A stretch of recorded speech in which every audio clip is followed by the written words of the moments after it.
When it comes to dog bite and dog attack cases, a question people sometimes ask is, could someone other than the dog owner be responsible for the injuries in the case?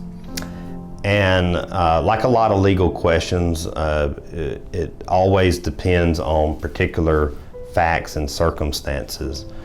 But yes, in some instances, someone other than the dog owner could be responsible for the injuries. Let me give you, by way of example, let's take the situation. Frequently, dog bites and severe dog attacks are against young people, small children. And so a kind of classic scenario where someone other than the dog owner might be held responsible for the injury to that child would be if when that child is in the care of someone else. So the parents have placed that child in the care of a daycare or a school or some other person or entity who has been placed in the role of looking after that child and caring for them during a particular period of time, and the dog bite or dog attack essentially happens under their watch. Well, in that situation, yeah, there may be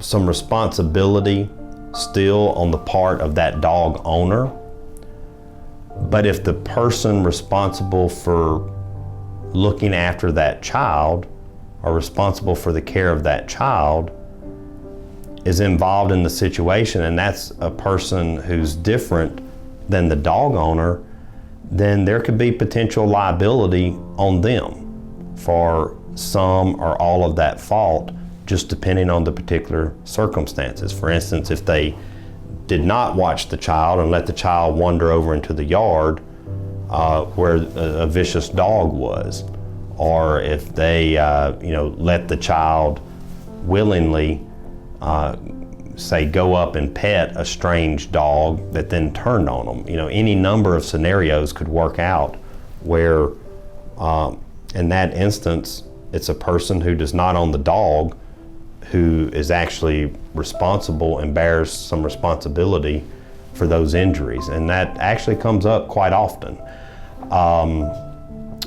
There's other scenarios where, say, not necessarily involving a child, but perhaps a person working who has to go onto property or who has to go into situations where there's a dangerous dog who turns on them and attacks them. Well, that potentially turns into an on-the-job injury and implicates workers' compensation or implicates some other form of liability on that employer for the injury that would be separate from the dog owner. So yes, there are multiple potential scenarios and situations where in a dog bite injury or a dog attack case where actually someone other than the dog owner ends up bearing some or all of the responsibility for the victim's injuries. But again, all of these potential scenarios are just case-specific, fact-specific, and local law specific.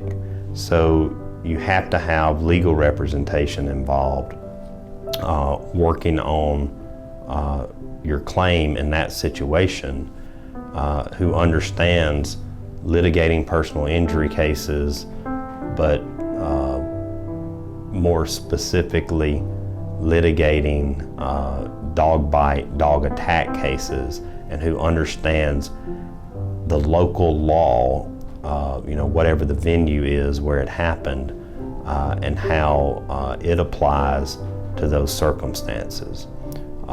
So, someone with experience in those cases who can get all the facts together and really work up the case the way that it needs to be. My name is Brad Morris. I'm with Brad Morris Law Firm, PLLC. And if you or a loved one have been injured in a dog attack, we have had some success pursuing those types of cases. Over time, they've ranged from relatively minor or not severe injuries to some very severe injuries with lifelong implications for our clients. But we've been able to get them fair compensation when the circumstances justified that. And we're here to answer your questions and get you pointed in the right direction if you need help. So just reach out to us through our website or give us a call, and we will do our best to get you the help you need. I'm Brad Morris, and I appreciate you watching.